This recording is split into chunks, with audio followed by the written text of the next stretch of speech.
Hi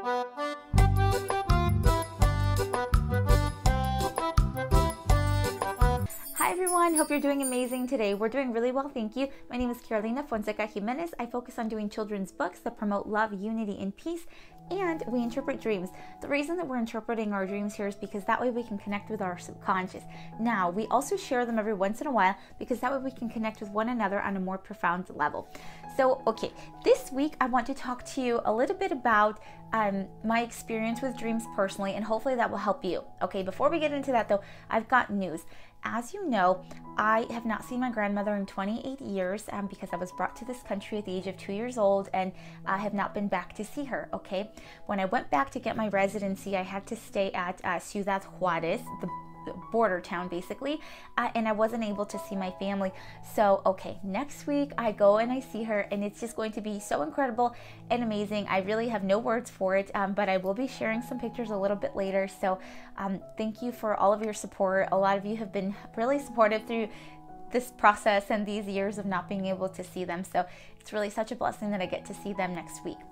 But okay guys, I wanted to take this opportunity to really let you know how dreams have really helped me personally, how I've used them, and how I've really learned to interpret them, right? Because it's so easy for you to just ask me, hey Carolina, what does this dream mean? What does this mean to you? And I let you know what it means to me, but I'm always talking about you understanding your dream language. So I thought that something that would be helpful to do would be to let you know how I found mine. Okay, so this story has no real particular order. We're just gonna kind of go for it and see what happens, okay?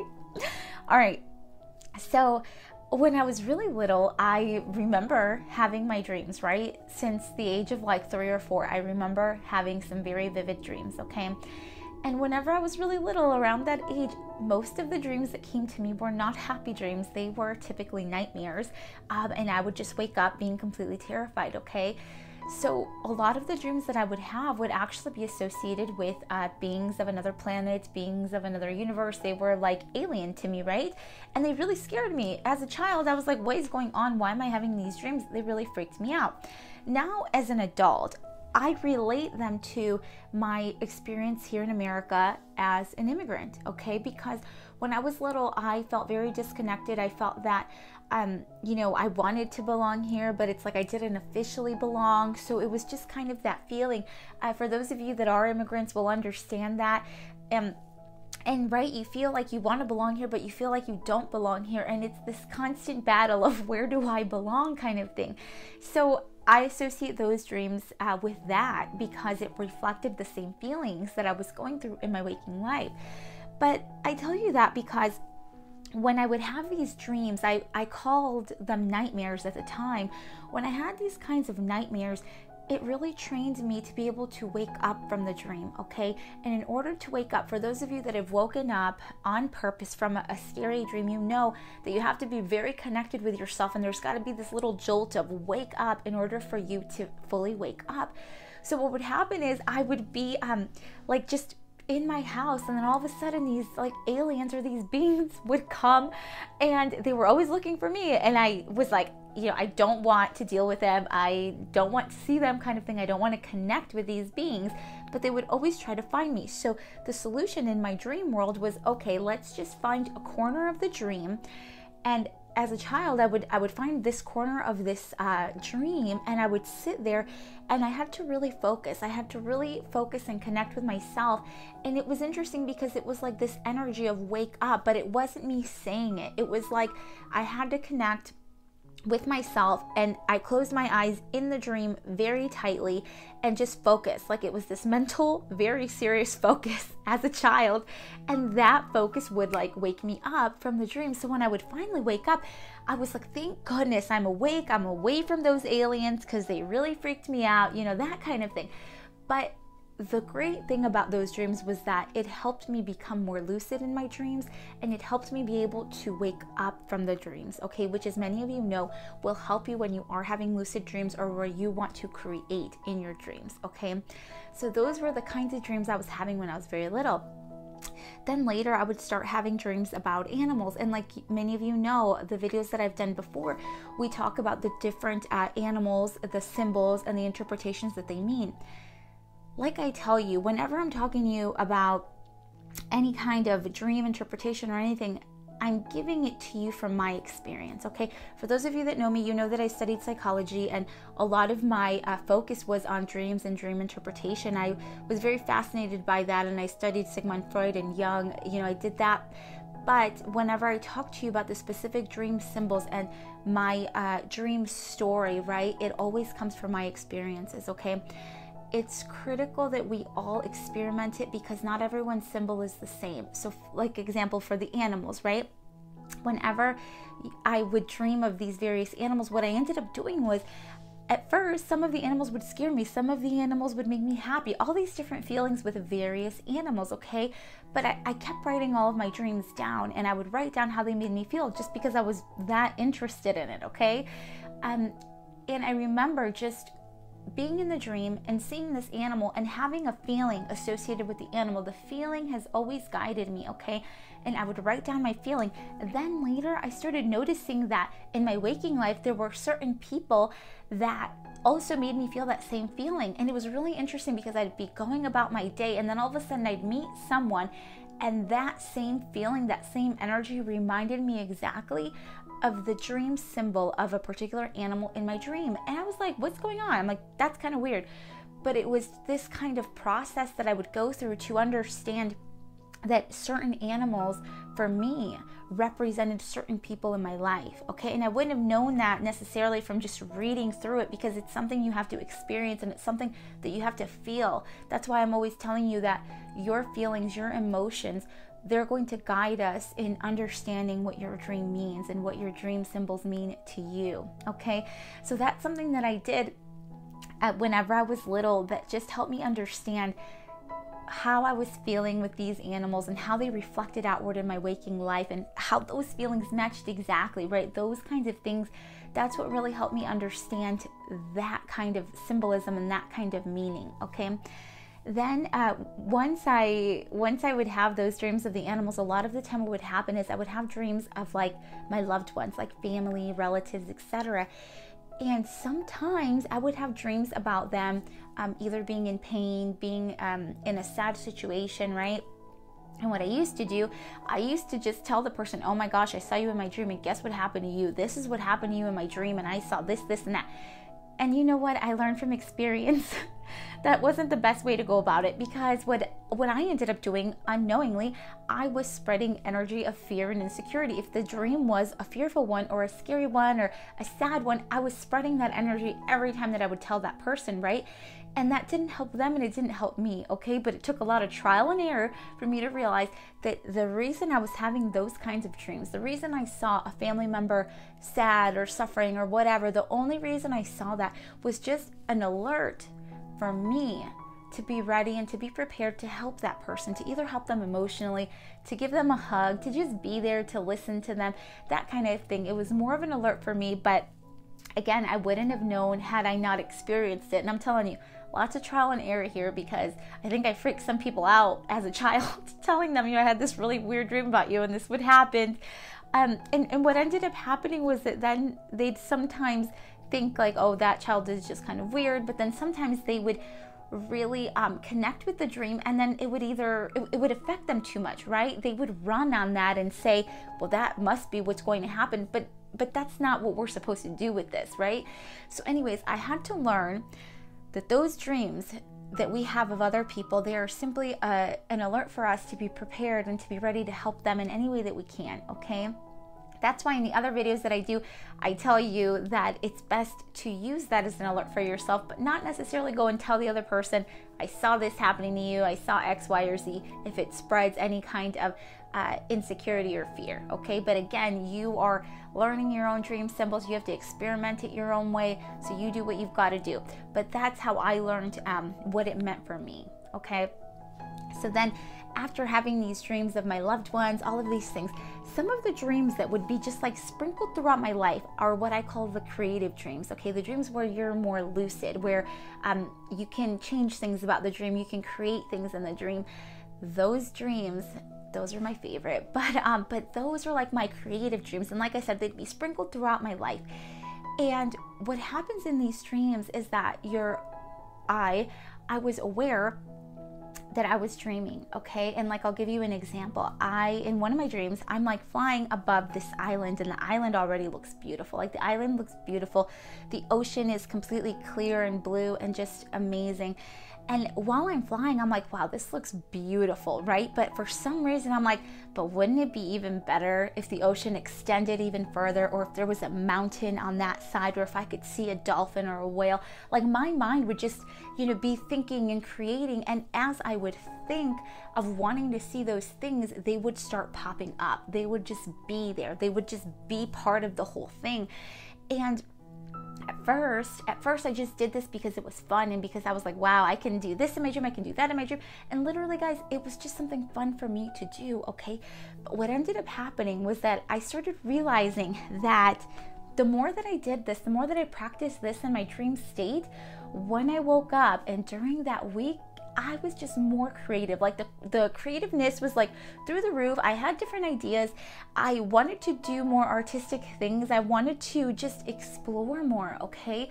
And I learned that it was because I was practicing this creative state in my dreams that it also wanted to continue in my waking life, okay?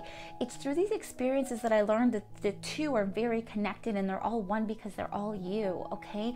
So, right, I started just having fun doing all these things, but once I learned that they really did help me in my waking life to be more creative and to think outside of the box, the more that I even wanted to do these, okay? So I just found that incredibly just amazing, okay? Then after my creative lucid dreams, one of the other dreams that would come would be like, let's say that you're having a particular dream and it ends in a sad way, or let's say it ends in a sad way or something, and you're like, oh, I don't really want to continue my day with a sad ending to my dream. So what would I do? I would just go back into my dream and like finish it off in a more positive way. Why? Because at that time when I was little, it just felt good to me. I just wanted to do it. There was no real reason behind it. It was just me wanting to make myself happier. So I would go back in the dream and I would just change the ending of it. And then I'd wake up and I'd be content. I'd be like, okay, good. Now we can continue our day. So that was just for fun again, okay? That was just for fun. But what I ended up realizing with that too was that when I was presented with problems, with issues in my waking life, all of a sudden I wasn't looking at it with these eyes of anxiety, these eyes of fear.